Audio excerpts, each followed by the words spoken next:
let's go on to our next pillar, if you will, and that's tax loss harvesting and investment decisions. So it is another tool. It's one that gets a lot of attention, especially in volatile markets, and that's tax loss harvesting.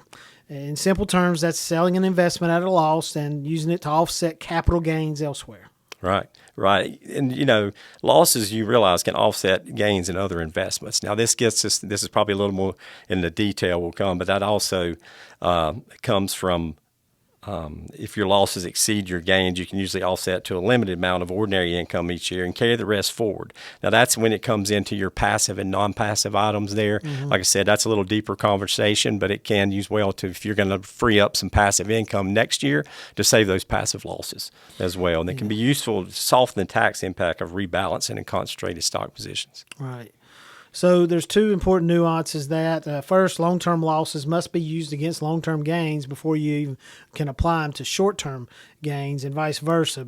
And second, the wash sale rule applies and prevents you from claiming a loss on if you buy the same stock that or substantially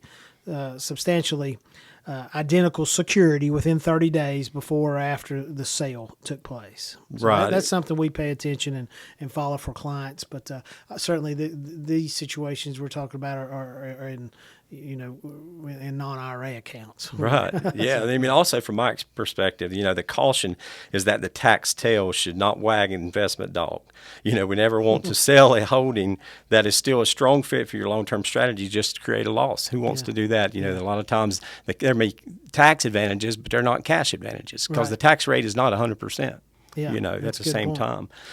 This is a tool that works best when your investment plan and tax plans are coordinated. Yeah, that's a good point.